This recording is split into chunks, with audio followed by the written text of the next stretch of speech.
untuk umum.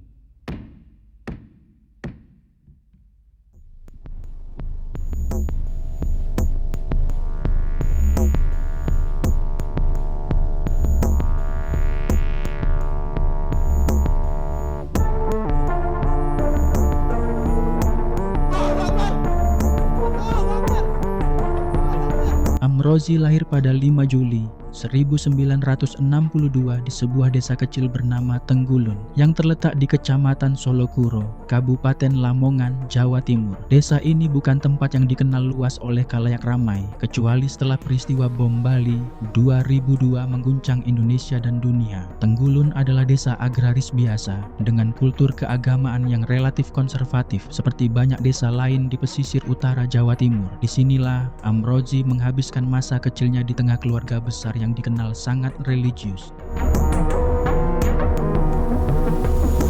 Nama lengkapnya adalah Ali Amrozi bin Haji Nur Hashim. Ia adalah anak ketujuh dari 11 bersaudara dalam keluarga yang memegang kuat ajaran Islam. Ayahnya, Haji Nur Hashim, adalah seorang tokoh agama di desa mereka dan dikenal memiliki pandangan Islam yang cukup kaku. Ibu Amrozi juga berasal dari latar belakang religius. Dalam rumah itu, disiplin keagamaan ditegakkan dengan ketat, mulai dari sholat berjamaah hingga menghafal ayat-ayat Al-Quran sejak usia dini. Amrozi menunjukkan sifat yang berbeda dari saudara-saudaranya. Ia dikenal lebih ceria, usil, dan kadang susah diatur. Dalam banyak catatan, ia dijuluki si tukang tertawa, sesuatu yang sangat kontras dengan tindakan radikal yang kelak dilakukannya. Sifat ceria ini membedakannya dari saudara laki-lakinya seperti Ali Gufron alias Muklas yang lebih serius dan menonjol dalam hal keislaman sejak kecil. Namun demikian, keluarga mereka punya reputasi sebagai keluarga santri yang cukup terpandang. Sejak kecil, Amrozi belajar agama di pesantren yang diasuh oleh ayahnya sendiri, yang juga mendirikan sebuah madrasah di desanya. Pendidikan formal yang ia tempuh tidak terlalu tinggi, dan ia lebih banyak belajar di lingkungan pesantren. Meskipun berasal dari keluarga yang memuliakan ilmu agama, Amrozi tidak dikenal sebagai murid yang menonjol secara akademik. Ia lebih tertarik dengan hal-hal praktis, termasuk otomotif dan mekanik yang kelak menjadi profesinya. Salah satu karakteristik unik dari Amrozi adalah kemampuannya memperbaiki sepeda motor dan mobil. Keterampilan ini diperoleh secara otodidak dan menjadi salah satu jalan hidupnya sebelum terjun dalam dunia ekstremisme. Di mata teman-temannya, ia bukan seorang pemikir, tetapi seseorang yang mudah terpengaruh dan mengikuti arus, terutama oleh figur yang ia kagumi, seperti kakaknya Muklas. Dalam keluarga, Amrozi berada di tengah-tengah pusaran pengaruh ideologis yang cukup kuat. Muklas, kakaknya, menjadi salah satu tokoh penting dalam penyebaran paham jihadisme di kalangan internal keluarga dan komunitas kecil mereka. Pada masa remajanya, Amrozi mulai menunjukkan ketertarikan pada pemikiran Islam radikal yang beredar di bawah tanah pada masa Orde Baru. Amrozi sempat beberapa kali merantau, termasuk ke Malaysia bersama beberapa saudaranya. Di Malaysia inilah ia berkenalan dengan jaringan Islamis internasional, termasuk yang memiliki keterkaitan dengan organisasi seperti Jemaah Islamiyah. Ia mulai belajar bahwa jihad fisik adalah bagian dari kewajiban agama, sebuah pemahaman yang menyimpang dari Islam mainstream. Ide ini tidak datang begitu saja, melainkan hasil dari indoktrinasi bertahun-tahun. Masa remaja dan dewasa awal Amrozi dipenuhi dengan persinggungan ideologis yang bertahap namun pasti. Ia tidak serta-merta menjadi pelaku kekerasan, tetapi tertarik pada retorika perjuangan Islam global. Pemikirannya mulai dikaburkan oleh konflik-konflik dunia Islam, seperti di Afghanistan dan Palestina, yang digambarkan sebagai peperangan antara Islam dan kafir. Media internal kalangan Islamis menyebarkan propaganda ini dan memengaruhi banyak anak muda, termasuk Amrozi.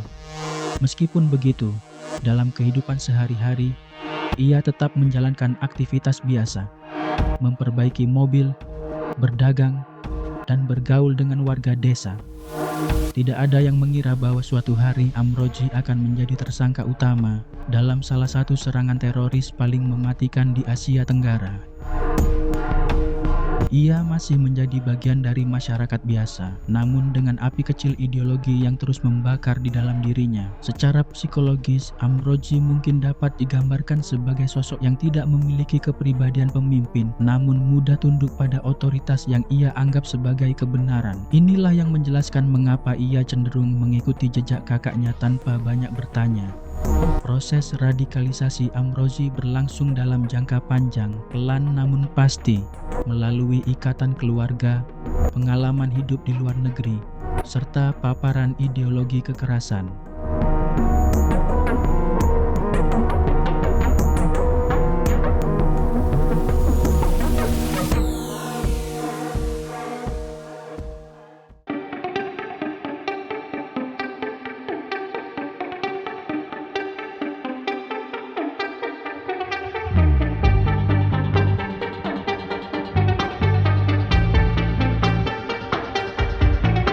Pada akhir 1980-an hingga awal 1990-an, Amrozi mengikuti jejak kakaknya, Ali Gufron alias Mukhlas, untuk merantau ke Malaysia.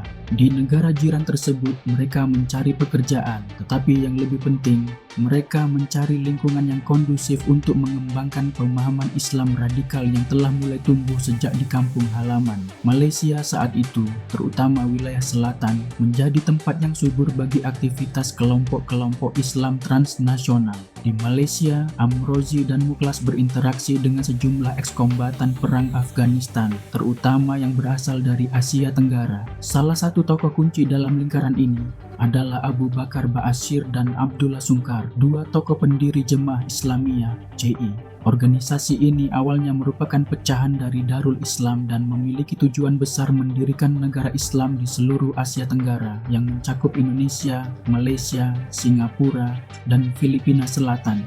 Jemaah Islamiyah tidak hanya menawarkan ideologi, tetapi juga struktur yang sangat sistematis. Mereka punya madrasah, tempat pelatihan militer yang disebut Markas, serta jaringan logistik dan intelijen yang mapan. Mukhlas menjadi salah satu kader senior yang sangat aktif, sementara Amrozi lebih banyak berperan sebagai pendukung. Ia membantu logistik, terutama karena kemampuannya dalam otomotif sangat berguna untuk merakit dan memodifikasi kendaraan. Selama tinggal di Malaysia, Amrozi bekerja sebagai mekanik dan juga berdagang mobil. Aktivitas ini menjadi kedok yang sempurna untuk menyembunyikan aktivitas bawah tanahnya. Jaringan JI sangat piawai menggunakan bisnis sah sebagai pelindung bagi kegiatan operasional mereka. Amrozi dengan senyum ramah dan sifat cerianya tampak sebagai orang biasa, bahkan menyenangkan. Tapi di balik semua itu, ia terlibat dalam berbagai pertemuan penting dan misi pengintaian. Salah satu turning point penting dalam perjalanan radikal Amrozi adalah ketika ia dikirim untuk mengamati target-target potensial di Indonesia dan Asia Tenggara. Dalam beberapa kasus, ia bahkan ikut dalam pelatihan pembuatan bom.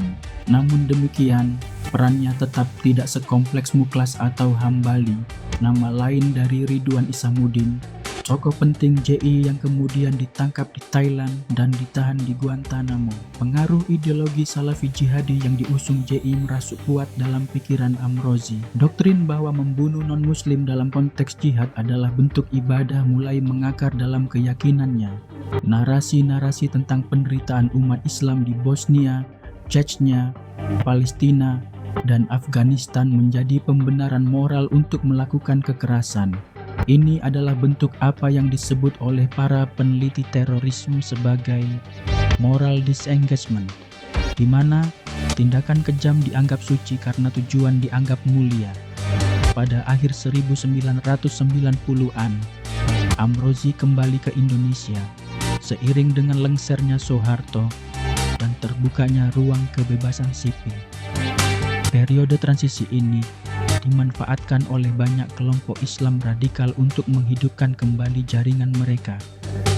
Amrozi, yang telah matang secara ideologis, terlibat dalam beberapa kegiatan pertemuan dan penggalangan dana untuk mendukung jihad global.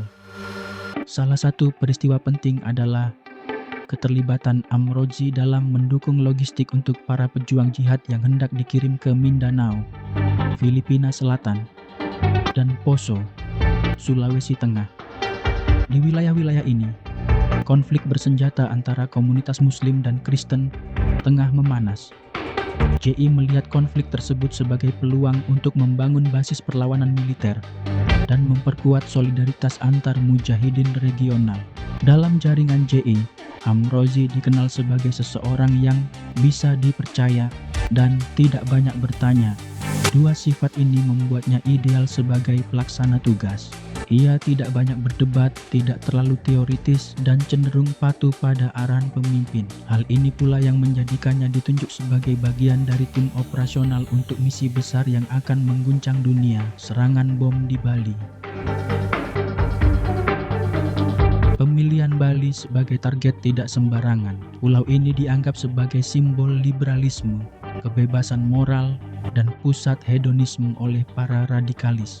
Lebih jauh lagi, Bali adalah tempat berkumpulnya turis asing, terutama warga negara Amerika, Australia, dan Eropa. Dengan menyerang Bali, para pelaku berharap bisa menghantam musuh Islam, sekaligus mengirim pesan kepada pemerintah Indonesia bahwa mereka serius. Amrozi diberi tanggung jawab untuk membeli kendaraan dan bahan-bahan kimia yang akan digunakan untuk merakit bom.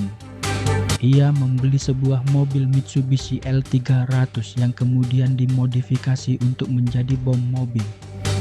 Selain itu, ia juga membantu membeli bahan peledak termasuk TNT dan bahan kimia lain yang digunakan untuk meracik bom berdaya ledak tinggi.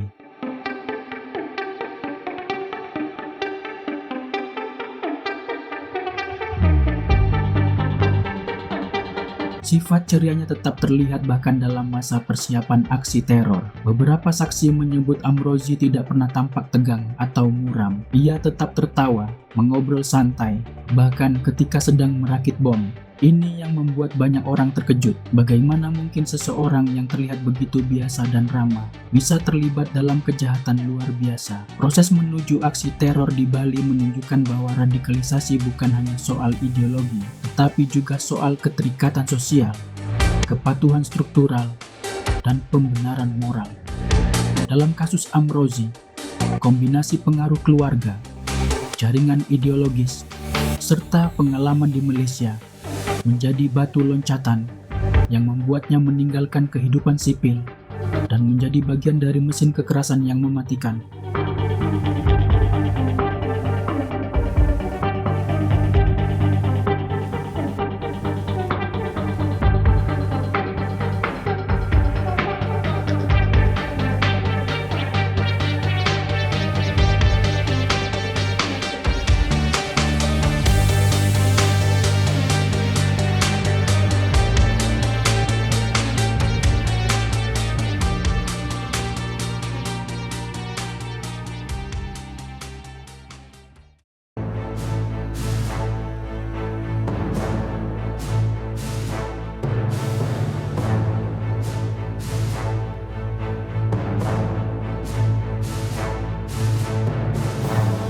Sabtu malam, 12 Oktober 2002, suasana di Jalan Legian, Kuta, Bali, seperti biasa penuh hiruk-pikuk. Wisatawan lokal dan mancanegara berbaur di deretan bar dan klub malam. Di antara tempat yang paling ramai malam itu adalah Paddy's Pub dan Sari Club, dua lokasi favorit para turis, terutama dari Australia. Tak seorang pun menduga bahwa malam itu akan berubah menjadi salah satu malam paling berdarah dalam sejarah Indonesia modern. Di balik keriuhan tersebut, sekelompok pria dengan niat mematikan telah merancang serangan teror yang terencana secara sistematis. Salah satu tokohnya adalah Amrozi, yang bertugas menyediakan logistik penting, kendaraan dan bahan peledak. Ia membeli mobil Mitsubishi L300 yang kemudian dijadikan bom mobil, serta membantu pengadaan bahan peledak yang akan digunakan dalam dua titik ledakan besar. Perencanaan aksi teror ini melibatkan tiga saudara, Amrozi, Mukhlas, dan Ali Imron. Mereka dibantu oleh pelaku utama bernama Imam Samudra yang bertindak sebagai komandan operasional. Dalam skema pembagian tugas, Amrozi bertanggung jawab di belakang layar, membeli bahan, menyamarkan kendaraan, dan memfasilitasi perpindahan logistik. Ia tidak berada di lokasi saat bom meledak, tetapi perannya sangat krusial. Rangkaian peristiwa dimulai sekitar pukul 23.05 waktu Indonesia Tengah. Ledakan pertama berasal dari bom rakitan yang dibawa oleh pelaku bunuh diri di Padispap. Beberapa detik kemudian, mobil Mitsubishi L300 yang diparkir di depan Sari Club meledak, menghasilkan bola api besar yang menghanguskan puluhan orang seketika. Ledakan ketiga, yang lebih kecil, terjadi di dekat konsulat Amerika Serikat di Denpasar, namun tidak menimbulkan korban jiwa. Ledakan tersebut menewaskan 202 orang, termasuk 88 warga negara Australia, 38 warga Indonesia, dan puluhan lainnya dari berbagai negara. Ratusan orang luka-luka, banyak yang mengalami luka bakar serius. Bali berubah dari surga tropis menjadi zona bencana dalam hitungan detik. Dunia pun terkejut dan mengecam keras serangan tersebut. Pemerintah Indonesia menyebutnya sebagai serangan terhadap kemanusiaan. Dampak dari tragedi ini langsung terasa.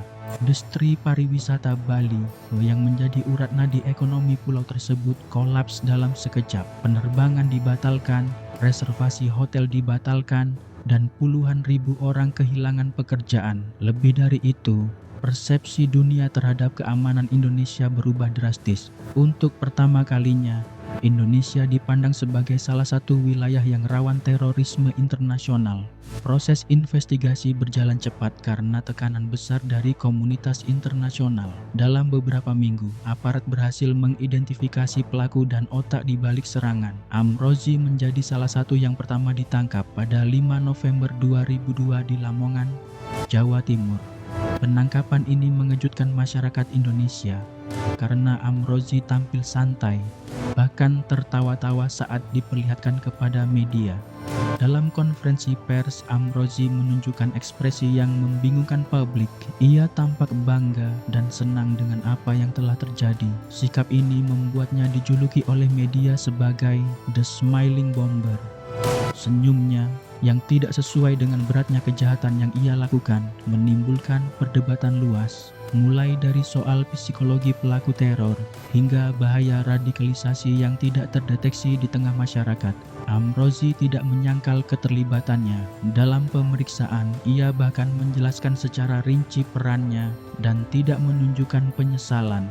Ia menyatakan bahwa serangan tersebut adalah balasan terhadap kejahatan Amerika dan sekutunya terhadap umat Islam. Pernyataan ini mencerminkan betapa dalamnya ia terjebak dalam logika ideologi teror, di mana kematian ratusan orang dianggap sebagai bentuk perjuangan. Penangkapan Amrozi diikuti oleh penangkapan tokoh-tokoh penting lain seperti Imam Samudra, Mukhlas, dan Ali Imron. Mereka semua diadili secara terbuka dan proses hukumnya menjadi sorotan dunia. Amrozi, Mukhlas, dan Imam Samudra akhirnya dijatuhi hukuman mati oleh pengadilan. Sementara Ali Imron yang menyatakan penyesalan dan bersikap kooperatif dijatuhi hukuman penjara seumur hidup. Selama persidangan, Amrozi tetap menunjukkan sikap menantang. Ia mengklaim tidak takut mati dan menyatakan bahwa kematian adalah jalan menuju surga. Pandangan ini semakin memperlihatkan bagaimana indoktrinasi ideologis telah membentuk kepribadiannya. Ia tidak melihat diri sebagai penjahat, melainkan sebagai pejuang agama. Hal ini menjadi tantangan besar dalam program deradikalisasi yang kelak diupayakan pemerintah. Tragedi bom Bali bukan hanya soal angka kematian.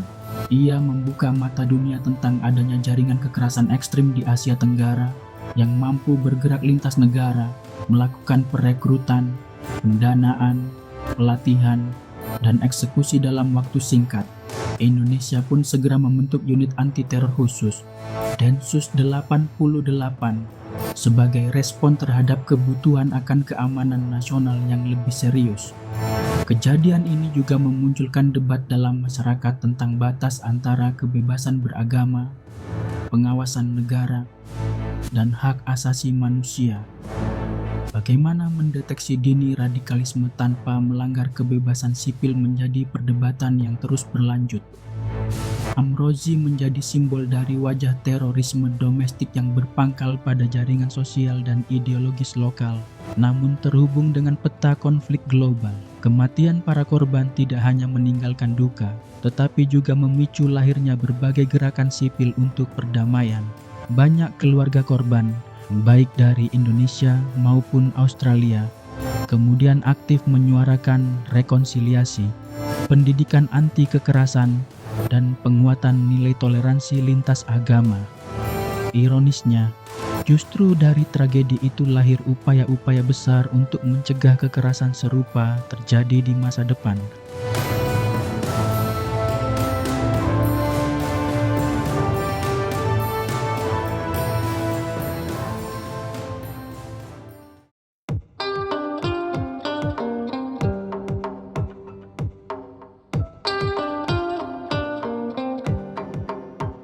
Tahun-tahun pasca bom Bali 2002 menjadi masa penuh ketegangan bagi Indonesia. Pemerintah mendapat tekanan dari dalam dan luar negeri untuk menindak tegas pelaku sekaligus memperkuat sistem keamanan nasional agar kejadian serupa tidak terulang. Di tengah berbagai langkah antisipasi, sorotan tetap tertuju pada sosok-sosok yang dianggap otak dari serangan brutal tersebut, termasuk Amrozi. Pengadilan memutuskan hukuman mati untuk Amrozi, Imam Samudra, dan Mukhlas. Putusan ini disambut dengan campuran antara rasa lega dan penolakan.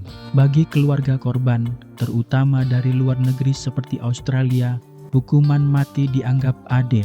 Mereka ingin keadilan ditegakkan setegas mungkin. Namun sebagian masyarakat dan kelompok hak asasi manusia mengajukan keberatan. Mereka menolak hukuman mati dengan alasan moral dan prinsip hukum universal. Amrozi tidak menunjukkan rasa takut terhadap eksekusi.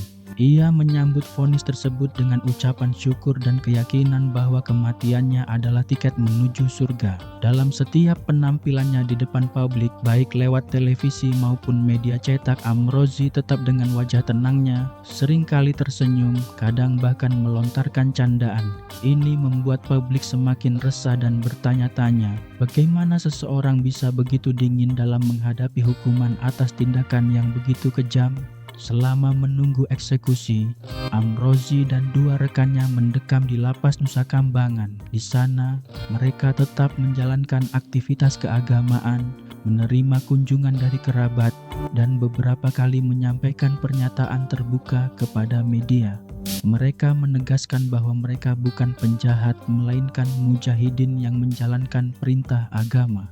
Sikap ini mempertegas bagaimana mereka tidak melihat perbuatan mereka sebagai kesalahan, tetapi sebagai bagian dari keyakinan ideologis. Eksekusi dilakukan pada 9 November 2008, tepat pukul 00.15 waktu Indonesia Barat. Ketiga terpidana dieksekusi secara serentak dengan regu tembak di sebuah lokasi rahasia di Pulau Nusa Kambangan. Tidak ada keributan, tidak ada drama, proses berjalan cepat dan senyap dengan pengamanan maksimal. Jenazah mereka kemudian dikembalikan ke kampung halaman untuk dimakamkan, dan ribuan orang ikut mengantar dengan iringan doa dan tangisan, sebagian sebagai bentuk duka, sebagian sebagai ekspresi kekaguman. Ya, kekaguman, sebuah realitas pahit yang muncul pasca eksekusi. Bagi sebagian kecil masyarakat yang terpapar narasi jihad radikal, Amrozi dan kawan-kawan bukan penjahat melainkan syuhada, martir. Mereka dielu-elukan sebagai pejuang Islam yang tak gentar melawan musuh-musuh Allah. Ini menunjukkan bahwa meskipun mereka telah dihukum mati, gagasan yang mereka bawa belum sepenuhnya mati. Disinilah muncul istilah warisan teror, ideologi yang hidup melampaui kematian pelakunya. Pemerintah Indonesia kemudian semakin menyadari bahwa perang melawan teror tidak bisa hanya dilakukan lewat senjata dan hukuman. Diperlukan pendekatan lunak, soft approach, seperti pendidikan, deradikalisasi, dan penguatan ideologi Pancasila. Lahir berbagai program deradikalisasi di bawah koordinasi BNPT, Badan Nasional Penanggulangan Terorisme.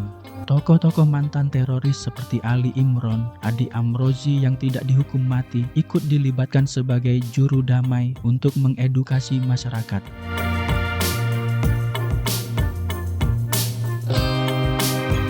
Ali Imran yang menunjukkan penyesalan mendalam, bahkan menjadi narasumber dalam berbagai seminar, diskusi, dan program dokumenter.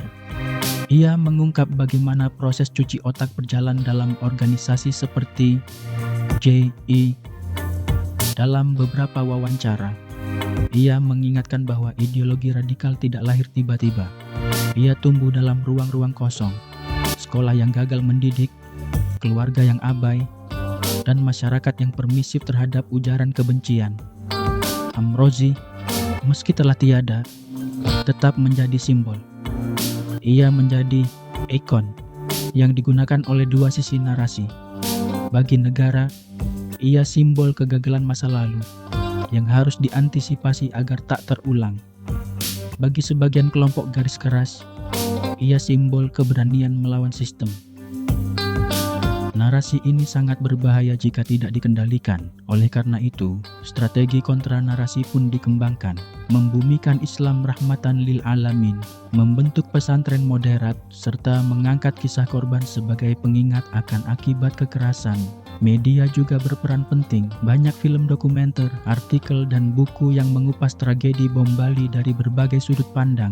Film seperti Bali, Life is Not Cheap, dan dokumenter produksi Australia membantu publik memahami penderitaan korban secara mendalam. Tujuannya bukan hanya mengenang, tetapi juga mencegah masyarakat agar tidak tertipu oleh retorika kekerasan yang dibungkus agama.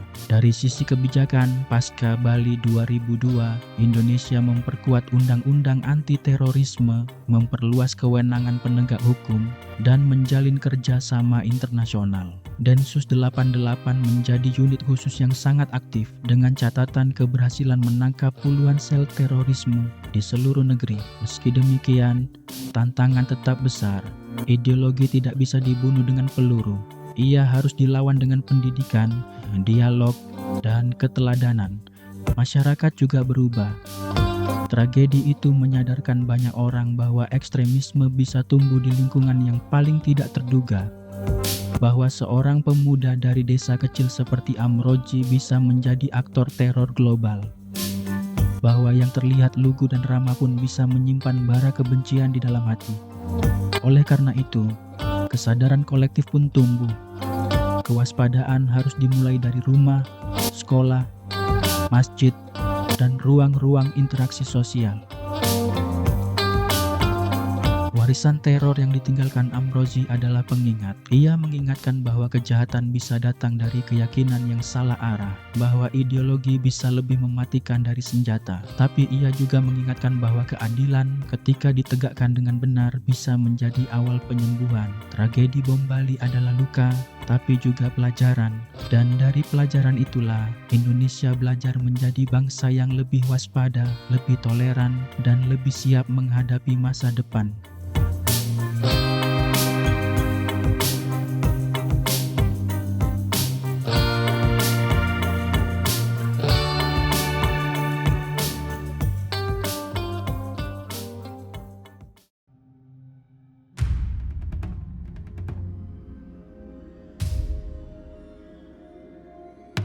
Dalam sejarah bangsa, ada sosok-sosok yang diingat bukan karena jasa, tetapi karena luka.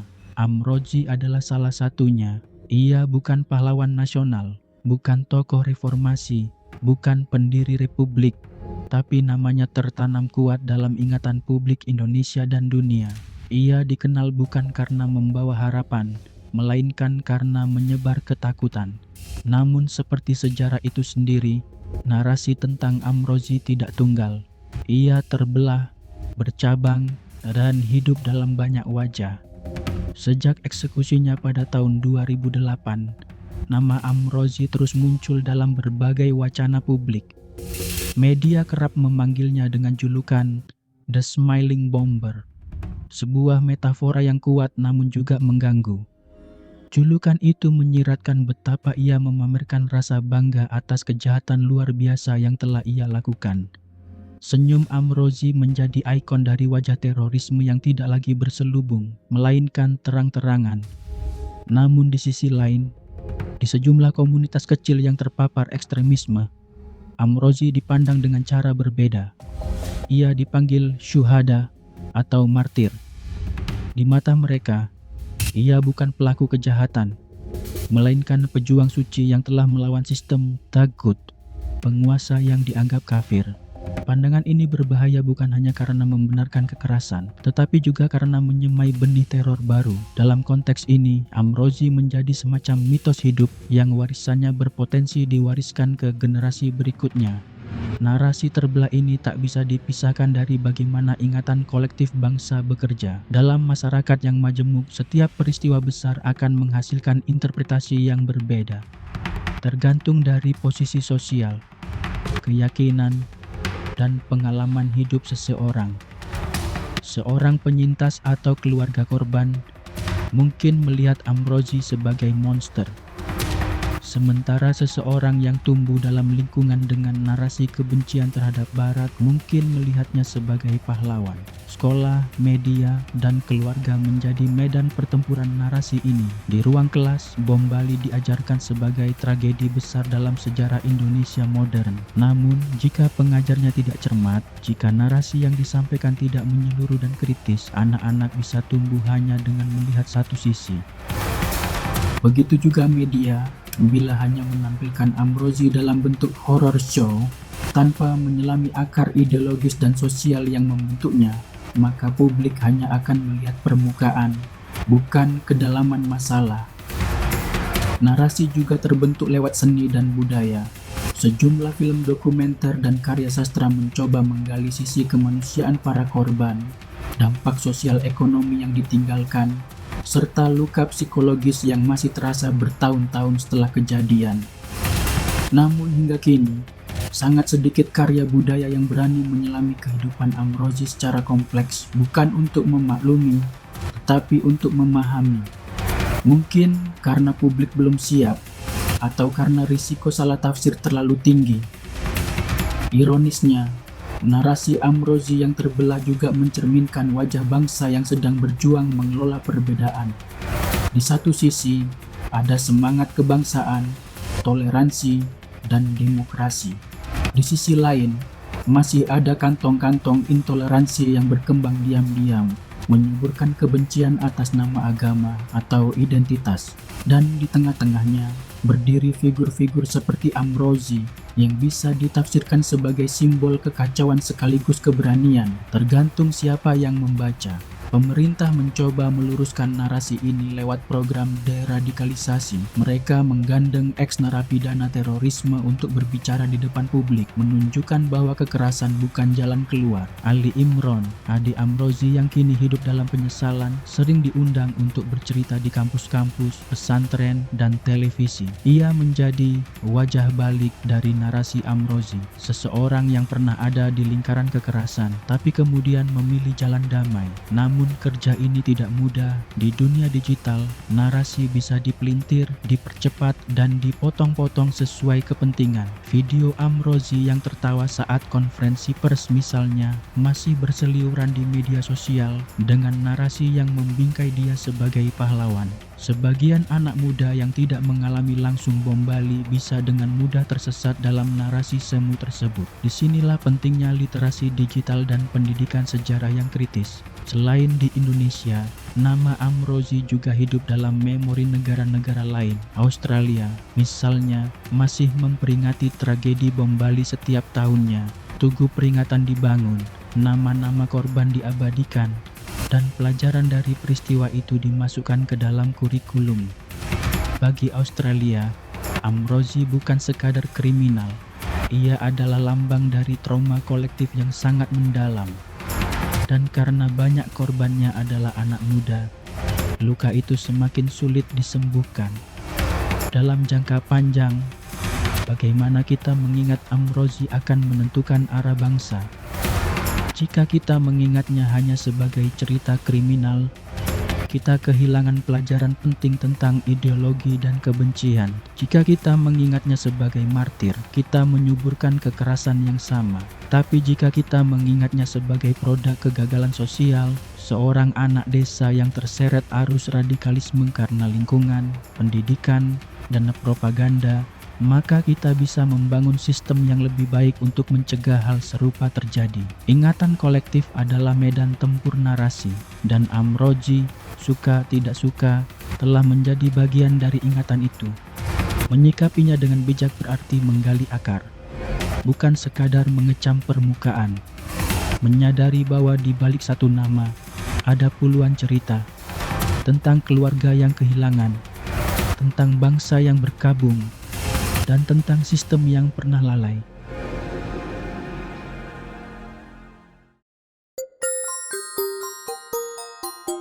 Jika kita memetakan peta terorisme global, nama-nama seperti Osama bin Laden, Ayman al-Zawahiri, atau Abu Bakar al-Baghdadi seringkali muncul sebagai tokoh sentral. Mereka berasal dari Timur Tengah, tempat konflik geopolitik, kekuasaan, dan ideologi saling berkelindan dalam sejarah panjang. Namun, munculnya sosok seperti Amrozi, anak desa dari Lamongan, Jawa Timur, menghadirkan pertanyaan penting. Bagaimana bisa narasi kekerasan global itu merasuk sampai ke dusun kecil di Indonesia? Amrozi adalah representasi dari wajah lokal dalam jaringan global. Ia lahir dan tumbuh di lingkungan agraris, jauh dari hiruk-pikuk dunia internasional. Ia bukan sarjana Timur Tengah, bukan perwira militer, dan bahkan tak pernah punya catatan akademis luar biasa. Tapi ia, bersama kelompoknya, bisa merancang aksi yang berdampak secara internasional dan mengguncang hubungan diplomatik antar negara. Inilah paradoks radikalisme modern, global dalam inspirasi, lokal dalam eksekusi. Fenomena ini menunjukkan bahwa terorisme adalah produk dari dua dunia. Dari satu sisi, ia disuplai oleh ideologi transnasional yang menyebar lewat kaset dakwah, buku terjemahan, dan kini dengan masif lewat internet. Dari sisi lain, ia tumbuh di tanah yang retak, kemiskinan struktural, pendidikan yang tidak kritis, marginalisasi sosial, dan ketimpangan akses terhadap informasi. Amrozi, yang besar dalam lingkungan religius konservatif, menemukan dalam ideologi jihad internasional semacam penjelasan universal bagi keresahan hidupnya. Globalisasi yang umumnya dipahami sebagai arus informasi dan kapital yang melintasi batas negara, juga membawa bersamanya ketegangan budaya dan identitas. Bagi sebagian orang, keterbukaan terhadap dunia luar terasa mengancam keyakinan tradisional mereka. Disinilah muncul ruang bagi narasi radikal, menawarkan jawaban hitam putih dalam dunia yang semakin kompleks. Bagi Amrozi dan rekan-rekannya, mengebom tempat hiburan orang kafir adalah bentuk perlawanan terhadap dominasi Barat dan modernitas yang mereka anggap merusak nilai-nilai Islam. Tapi sesungguhnya, Barat yang mereka musuhi tidak pernah hadir secara langsung di desa mereka. Yang hadir adalah representasinya lewat film, iklan, musik, turis, dan internet. Ketika pemahaman atas dunia luar tidak dibarengi dengan literasi kritis, maka yang terjadi adalah demonisasi. Barat menjadi simbol kejahatan, modernitas disamakan dengan dekadensi, dan kekerasan dilihat sebagai satu-satunya cara melawan dominasi global. Yang membuat jaringan seperti Jemaah Islamiyah berhasil menyusup hingga ke daerah-daerah adalah karena mereka memahami lanskap sosial lokal. Mereka tidak datang sebagai asing, melainkan sebagai guru ngaji, saudara, teman main bola, atau bahkan tetangga biasa. Radikalisme di Indonesia tidak muncul dalam bentuk milisi bersenjata yang datang dari luar. Ia tumbuh dari dalam, pelan-pelan, dengan cara-cara yang familiar, pengajian, silaturahmi, bahkan bakti sosial. Ini yang membuatnya berbahaya sekaligus sulit dideteksi. Kasus Amrozi juga memperlihatkan bagaimana pengalaman transnasional menjadi kunci. Ia pernah belajar dan tinggal di Malaysia, tempat yang pada masa itu menjadi salah satu simpul penting bagi pergerakan JE. Di sana, ia tidak hanya menyerap ideologi, tetapi juga mendapatkan koneksi orang-orang yang kelak membantunya dalam merancang dan melaksanakan aksi teror.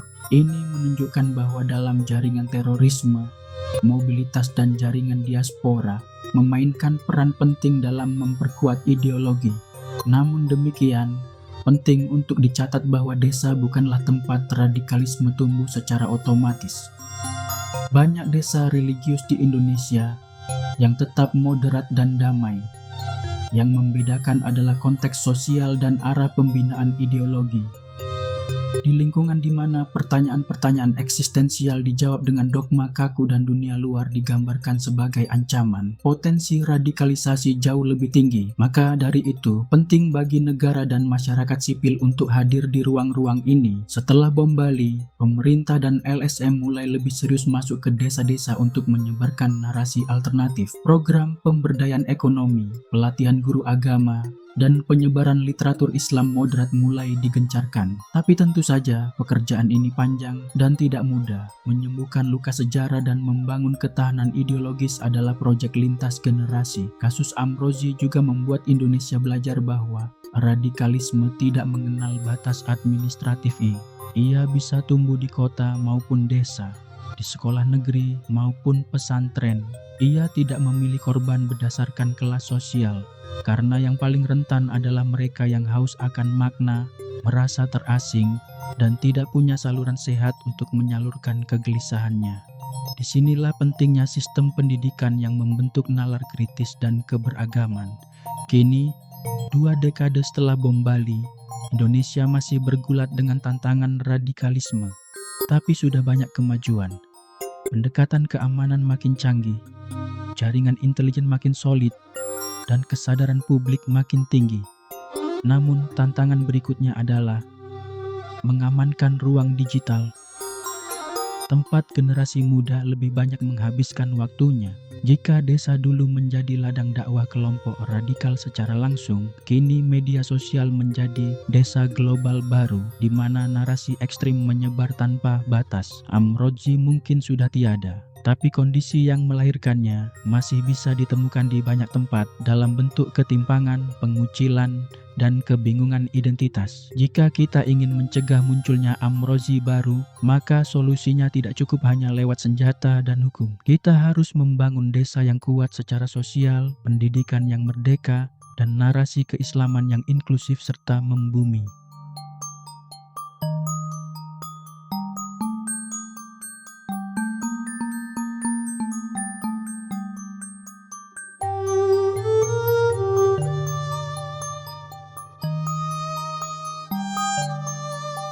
Kisah Amrozi bukan sekadar bagian dari sejarah kriminalitas atau catatan kelam dalam buku hukum pidana. Ia adalah cermin yang memantulkan berbagai kegagalan dalam pendidikan, dalam distribusi keadilan sosial, dalam pengelolaan ideologi, dan dalam menjaga ruang dialog yang sehat di tengah masyarakat. Maka dari itu, menutup kisah ini bukan berarti menutup buku, melainkan membuka halaman baru untuk bertanya, apa pelajaran yang bisa kita ambil, terutama untuk generasi yang lahir setelah bom Bali?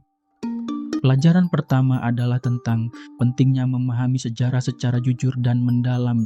Generasi muda harus mengetahui bahwa Indonesia pernah terluka begitu dalam oleh bom yang diledakkan oleh sesama anak bangsa. Tragedi itu tidak hanya membunuh ratusan orang, tetapi juga mengguncang rasa percaya publik terhadap solidaritas sosial. Ketika seorang pemuda dari desa bisa merakit bom dan mengubah kawasan wisata menjadi medan perang, maka tak ada lagi ruang yang sepenuhnya aman tanpa kesadaran kolektif. Namun sejarah tidak boleh diajarkan hanya sebagai daftar peristiwa. Ia harus dibahas dengan konteks, sebab akibat, dan terutama dengan ruang diskusi kritis. Pendidikan sejarah yang membosankan, apalagi disensor, justru mendorong generasi muda mencari narasi alternatif yang belum tentu valid. Disinilah pentingnya pendidikan kebangsaan dan keagamaan yang dialogis, bukan dogmatis. Kita perlu ruang untuk bertanya, menggugat, dan meragukan.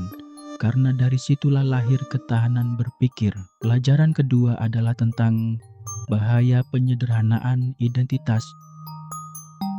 Amrozi dalam narasi ekstremis diposisikan sebagai pembela Islam, melawan Barat kafir. Narasi ini jelas bermasalah karena dunia tidak sesederhana hitam dan putih. Banyak korban bom Bali adalah Muslim. Banyak orang Barat datang ke Bali bukan sebagai penjajah, tetapi sebagai wisatawan yang menghargai budaya lokal. Banyak orang Indonesia sendiri yang hidup dalam nilai-nilai yang justru plural dan moderat. Ketika identitas disederhanakan menjadi kita versus mereka, maka ruang empati pun hilang. Generasi baru harus mampu membaca kompleksitas dunia. Internet memberi akses tak terbatas pada informasi, tetapi juga menyodorkan jebakan narasi instan, video dakwah, potongan ceramah, atau konten konspirasi yang viral di TikTok bisa mempengaruhi cara pikir anak muda jika tidak dibarengi dengan literasi digital. Maka pelajaran ketiga adalah melek informasi adalah bagian dari melek ideologi. Jangan mudah percaya, periksa sumber, dan pelajari konteks sebelum menyebarkan atau mempercayai suatu informasi. Pelajaran keempat adalah tentang pentingnya keterlibatan sosial. Banyak pelaku terorisme adalah orang-orang yang merasa terasing, tidak relevan, atau tak punya tempat dalam komunitas. Mereka lalu menemukan keluarga baru dalam jaringan ideologis yang memberi mereka makna dan misi. Disinilah masyarakat punya peran besar untuk tidak membiarkan ada yang terpinggirkan. Generasi muda harus aktif menciptakan ruang aman di komunitas, baik di dunia nyata maupun maya, untuk saling mendengar, memahami, dan mendampingi. Kemudian, pelajaran kelima adalah tentang transformasi penyesalan. Ali Imron Ade Amrozi adalah contoh langka dari seseorang yang benar-benar menyesali perbuatannya. Ia kini menjadi agen kontra radikalisasi, berbicara dari dalam, bukan dari menara gading. Kisahnya menunjukkan bahwa orang bisa berubah jika diberi ruang dan bimbingan. Ini adalah sinyal bahwa deradikalisasi bukan utopia, tetapi mungkin asal dilakukan dengan empati dan ketegasan.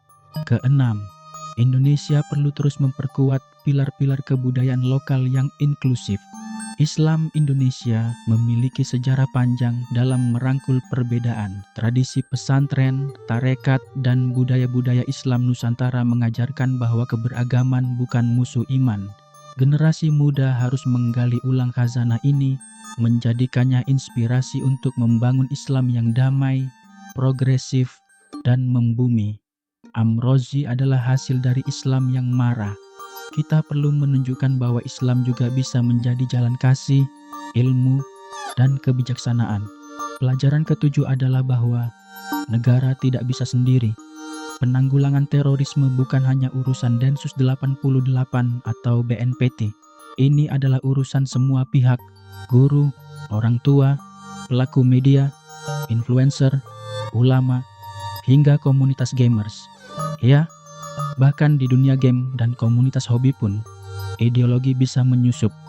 Maka partisipasi warga negara dalam menjaga akal sehat dan empati adalah hal mutlak di era digital ini. Terakhir, pelajaran paling mendasar adalah bahwa kekerasan atas nama apapun tidak pernah menyelesaikan masalah.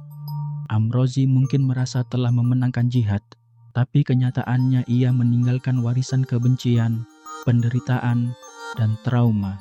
Ia gagal menyadari bahwa perubahan sejati lahir dari proses panjang, bukan ledakan bom.